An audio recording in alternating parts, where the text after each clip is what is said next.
Assalamualaikum warahmatullahi wabarakatuh. Perkenalkan, nama saya Wita Ramadisya dari Pendidikan Ekonomi C Universitas Pancasakti Bekasi. Video ini dibuat untuk memenuhi tugas ulangan akhir semester dan mata kuliah Sumber Daya Manusia dan Alam.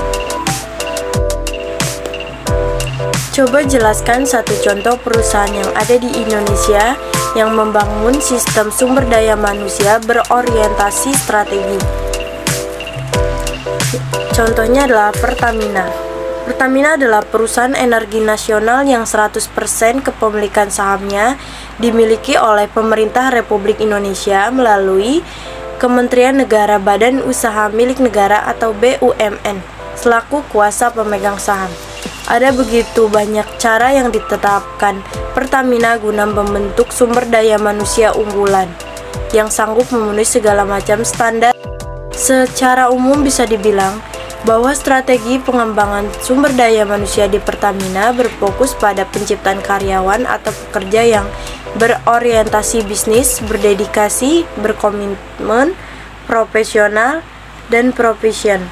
Karena itulah beberapa strategi kemudian dikembangkan guna mencapai tujuan tersebut, termasuk diantaranya mengembangkan keyakinan bahwa investasi di bidang sumber daya manusia tergolong ke dalam investasi jangka panjang. Dalam skema tersebut, perusahaan kemudian mengembangkan komitmen di mana pengembangan SDM yang sistematis dan berkelanjutan menjadi dasarnya yang dipakai untuk mengantisipasi segala macam perubahan padahal kebutuhan bisnis. Program pengembangan sumber daya manusia menjadi dasar bagi implementasi strategi perusahaan dalam arti seluas-luasnya. Strategi pengembangan SDM pada dasarnya ingin mengembangkan sekaligus menciptakan hubungan industri yang aman, dan pada gilirannya diharapkan ada suasana nyaman dan harmonis yang tercipta.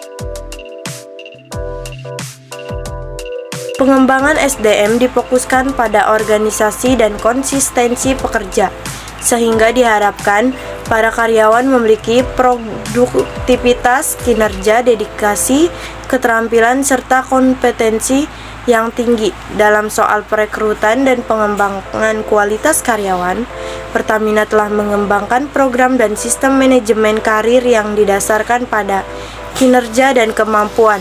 Sistem seperti ini disebut dengan merit system yang bertujuan untuk meningkatkan transparansi dan efektivitas dalam hal pengembangan karir para karyawan Pertamina.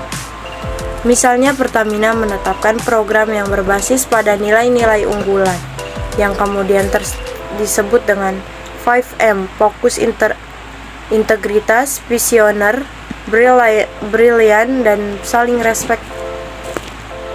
Pada intinya adalah soal bagaimana mengembangkan budaya perusahaan, dan menjadi jelas pula bahwa Pertamina sedang menggerakkan cepat. Jelaskan cara apa saja yang bisa dilakukan untuk menjaga sumber daya alam. Berikan 5 contohnya.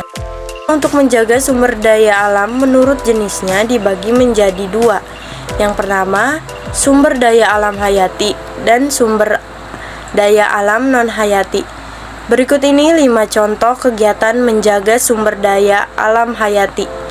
Yang pertama, menanam pohon, melestarikan tumbuhan dan hewan langka, merawat pohon beserta lingkungannya, tidak menebang pohon sembarangan atau membakar lahan, merawat hewan yang dimiliki dengan rutin memberi makan dan tempat tinggal yang layak.